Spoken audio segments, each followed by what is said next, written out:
I want to start by asking you about climate change. And when we talk about what's already up there in the atmosphere, what is the problem with simply cutting emissions and getting to a point where we're not putting anything into the atmosphere?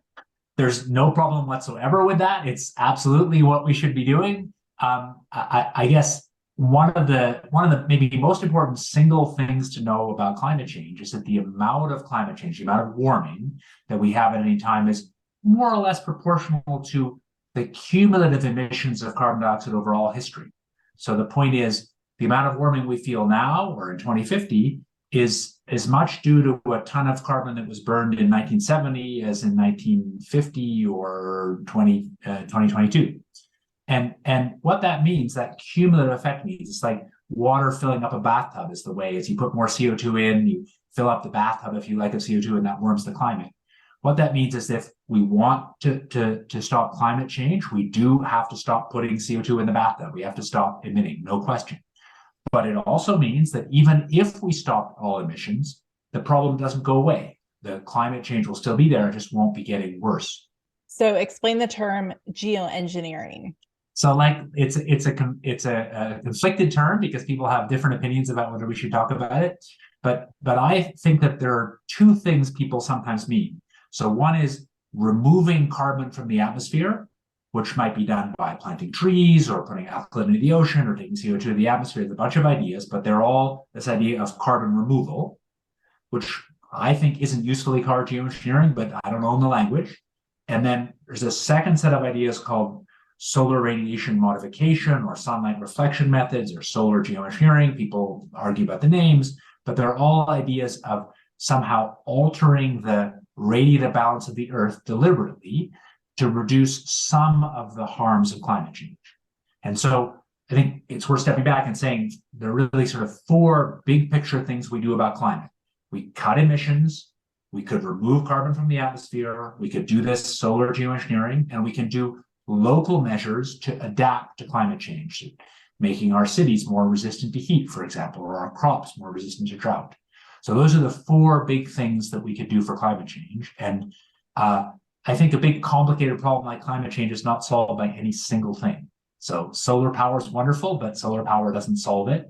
And that's true of anything, essentially. Makes sense. So your area of expertise, you would say, is more in the carbon capture arena. Is that true? I would say no. Most of my work now is on solar geoengineering, but I've worked Okay. on climate for more than 30 years. So I worked on a lot of topics. I worked on a lot of stuff related to emissions cuts and carbon removal and solar geoengineering. And the one thing I've never really worked on very much is adaptive measures. That's the part I really know the least about. Tell me about carbon capture in different ways that happens. So carbon removal could be done by, I'd say, two big categories. One is increasing the biological stock of carbon, say by changing the way we farm to have more carbon go into soils, or by having more carbon in forests or coastal ecosystems like mangroves. So those are all ways in which we try and increase or preserve carbon in biological systems.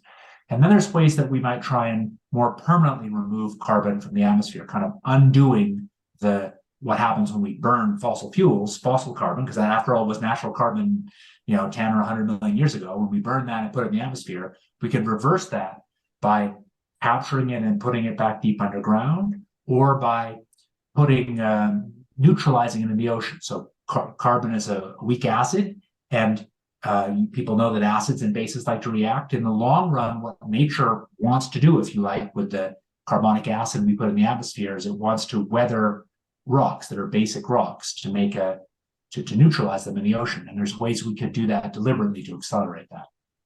So are there any really cool processes happening right now that maybe the public doesn't know about, efforts like this that are happening? Well, I think broadly there's a sudden increase in interest in carbon removal of the more permanent kind. So there's lots people know about excitement about trees and so on, but it's important to say that trees are inherently short term, and so there's no way that planting a tree can undo the long-term consequences of burning a ton of carbon dioxide. That's not to say that tree planting is bad. It can be wonderful, but it can't fully deal with the long-term risk that we have when we burn a ton of carbon. But some of these other things, carbon removal methods, really could substantially or even essentially effectively reduce the damage from a ton of carbon by capturing and putting it back underground.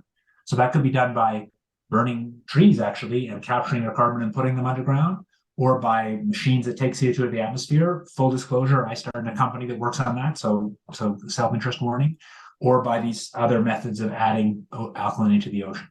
And I'd say what people should need to know is that suddenly these ideas are getting taken more seriously, and some of them are actually happening at not big scale, but they're being happen for real. Yeah, tell me about the company you started. Is it like a giant vacuum? How are you doing this? Yeah, you can think about it like a giant vacuum, sure. So it filters air and makes a stream of pure carbon dioxide. Our company, Carbon Engineering, develops the technology to do that.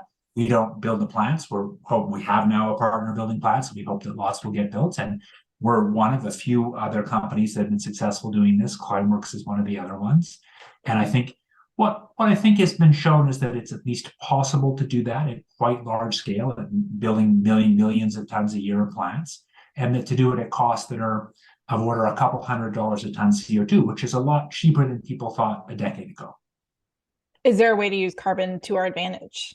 Yeah, so there's certainly some ways to do that, but I think in general, the world produces an immense amount of carbon dioxide from burning CO2, burning fossil fuels.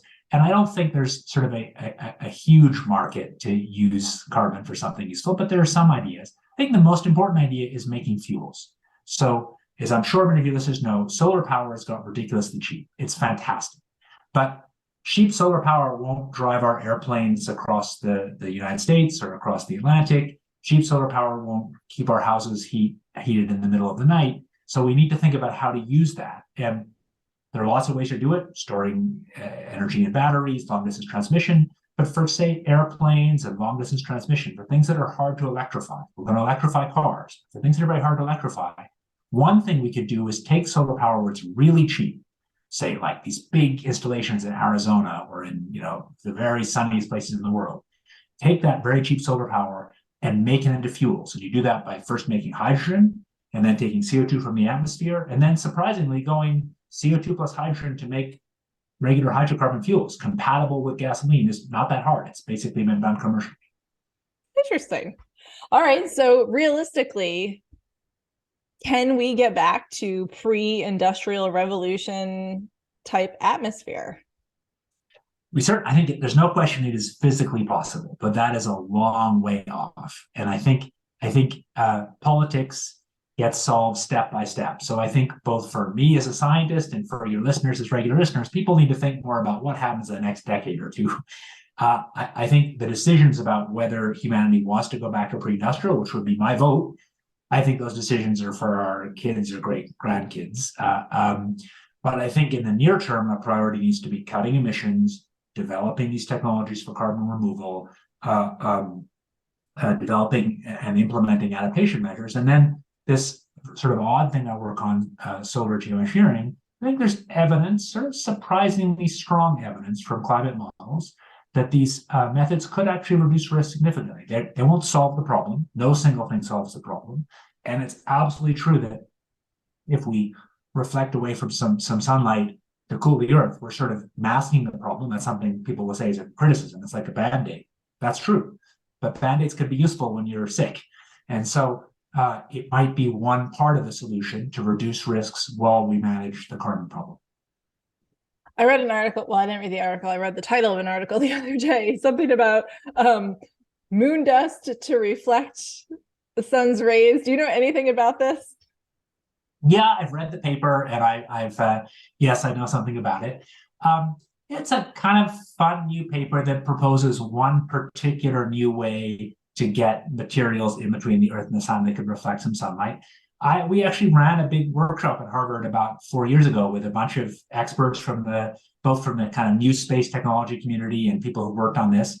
I think these general set of ideas of how we might block sun between the Earth and the sun, they're not crazy. People have actually thought about them for 30 years or more. I think it's worth working on. I also think it's important to say that it's really far off. Doing any of these things requires a level of off-planet industry that we just don't have. And it's not obvious those things are actually any better or safer than the thing we know more about, which is putting aerosols in the stratosphere. But I think I'm glad people are working on them. I think we should do more work on them. And the climate problem, as I said, is this generational problem. And so I think in the next, say, 30 years, I don't expect us to be putting materials in space in a serious way, but I'd like to see research on it. And it could be that in the latter half of this century, it might make sense to do that. All right, what about methane? So methane, I think it's important to say methane only lasts 10 years in the atmosphere, roughly. And so methane emissions have grown, but there's lots of efforts to control methane emissions. I think short-term reduction in methane emissions by everything from feeding cows different food so they make less farts with methane in them, to plugging things in our natural gas distribution network. It turns out that like where gas is distributed in cities, there's lots of leaks. All those things are certainly worth doing, but I think there's some deep way in which methane isn't the long-term problem because it only lasts for 10 years or so. The long-term problem is really about carbon dioxide and these other long-lived greenhouse gases. I think an important thing to say to people is there are a lot of people in the climate game who are completely convinced that they have the one single answer. And I think the only thing that we can really say for sure is the climate problem is real. Climate change is real. It's something that humans absolutely can work on to fix. We need more effort, more everything from more companies to more political action to more individual action to do that. And there's a big range of things that we might do. So my view, at least, is we need to take seriously the whole range of options and not discount ones that might really be useful, but think hard about how we develop them and govern them.